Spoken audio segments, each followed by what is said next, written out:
facts you might not know. From the biggest flops to the greatest hits, this is Trash Can Tidbits. Hey everyone, welcome back to this latest installment of Trash Can Tidbits. I'm your ring-tailed host, Beaton, the raccoon with a talk show.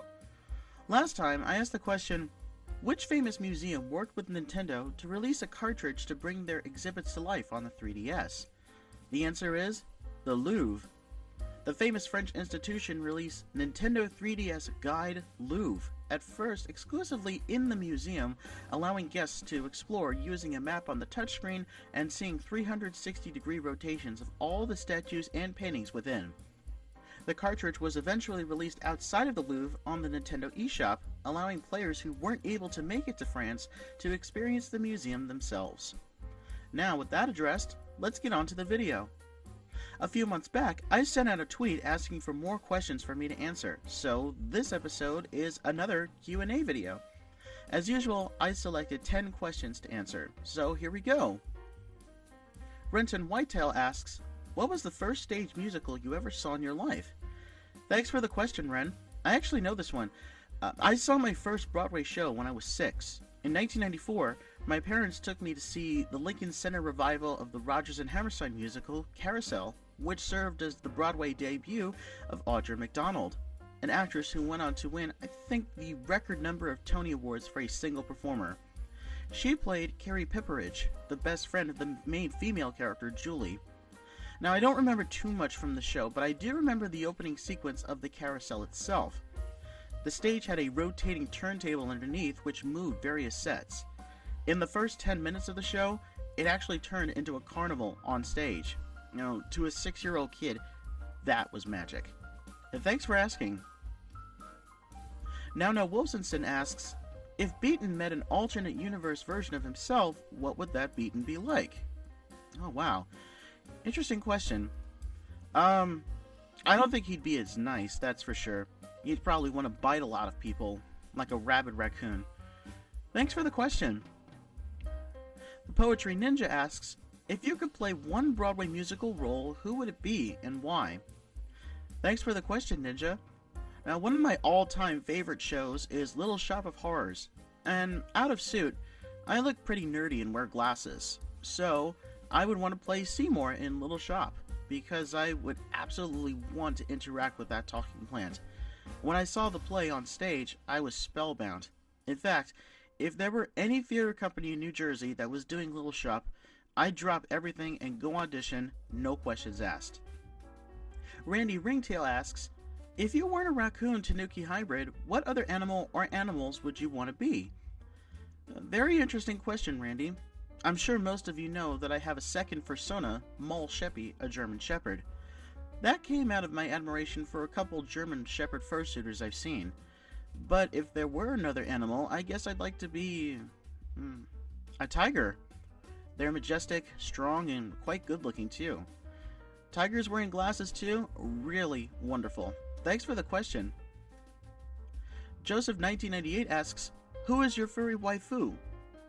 I like Fifi LaFume from Tiny Toons. Sexy purple skunk who likes to chase boys? Need I say more? CatTheFoxtar asks a slightly different question. First furry crush from a movie? Well, while Fifi is from a TV show, my first furry crush in a movie would have to be Nala from The Lion King. I'm sure The Lion King awakened a whole generation of furries. Pretty much any character is fair game when it comes to The Lion King.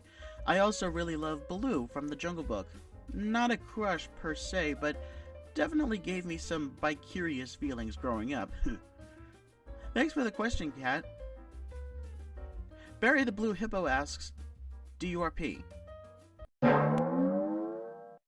No, I don't. Stop asking. Next question. Charleston Rat asks, what is the most unusual food you've ever tried and how did it taste? Well, I did try some Vegemite and Marmite at MFF one year. I was not fond of it. Vegemite was okay, a bit salty for my taste, but I did not like the Marmite at all. I almost wanted to gag. No offense to anyone who likes those spreads, they're just not my taste. Kevin the Skull Anderson asks, have you ever tried your hand at writing a novel?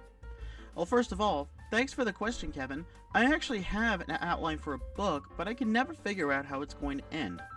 The way it's going now, I'm not sure if it'll be one book or even a whole series. But yeah, I love writing and I do want to explore and see where the talent takes me.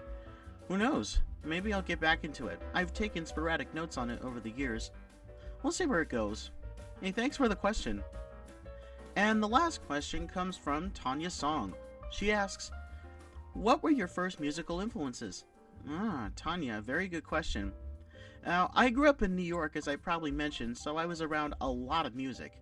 I listened to opera at an early age. My dad had Broadway cast albums on vinyl and a big mix of jazz and rock on CD.